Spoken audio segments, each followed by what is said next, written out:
Um, Good afternoon, sir, or good evening, sir. How are you? Good. Can you introduce yourself? Yes, my name is Patrick Spray. I teach middle school English at Academy Lafayette. We're a French immersion school, so the students study everything in French. Math is taught in French, social studies is taught in French.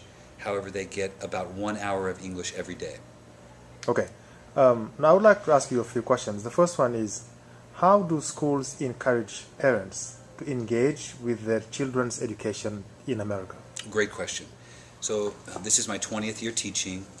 In the United States, parents are very involved in a child's education.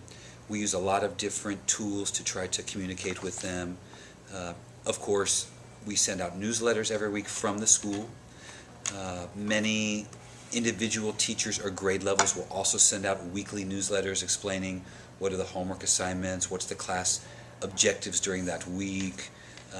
We always send information about field trips. We do take a lot of field trips at our school, probably at least once a quarter, I would say. In addition, we have a website. We have a staff member who takes care of that, uploading information onto that, which shares academic achievements, fundraising information. All of the students have a student planner. It's a guidebook for the year, so information about email addresses, how to contact the administration. Every day we write down what we do in class, as well as what the homework assignment is going to be. So for example, like this, C is classwork, and D is devoir, what they do for homework. Not many, but some teachers also have their own individual websites that we use. Teachers are constantly encouraging parents to use email. We call parents. At the beginning of the year, we have a back-to-school night where we welcome families to come. We also have a parent education night where parents come to learn about individual teachers' curriculum. We have official formal parent-teacher conferences twice a year, and then teachers are generally meeting parents before school, during school, after school, basically all of the time. So parents are pretty much the king in America. Okay. All right.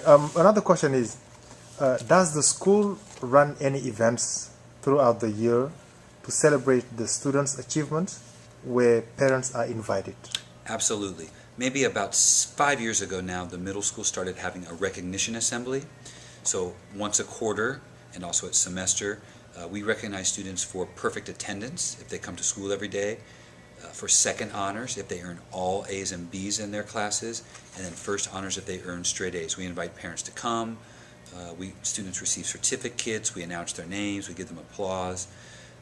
We also recently have started some citizenship assemblies where we're trying to recognize students for various character traits like respect last month, empathy is this month, perseverance.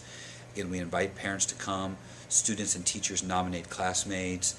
They also receive awards. Name is in the newsletter.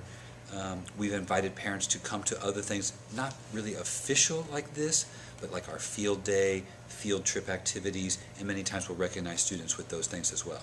Okay. Last question. Are you sure? Two more? Yeah. Last question will be fine. Okay. What piece of advice would you give to student teachers in regards to working with the parents? I think the thing in America is, we're professionals. We should be treated like doctors, lawyers. That's not always the case in the United States. We have many parents who want to control the teacher, tell the teacher what to do, give advice. Especially young teachers, student teachers, I tell them, look, you've been trained. You know the history, the psychology, the pedagogy, methodology, everything. You need to be firm and let parents know, I'm glad to partner with you. I'm glad to listen to what you have to say, but at the end of the day, I'll make the decision based on my professional recommendation. That can probably be very intimidating for new teachers. And also, the more contact you can have with parents, the more information you can send about yourself, the coursework that you're going to have, expectations at the beginning of the year. Spend a little more time reaching out to parents at the beginning of the year. Take the time to meet with a maybe unhappy parent at the beginning of the year. The fewer problems you'll have later in the year. Make for a much smoother year. Don't be afraid of parents.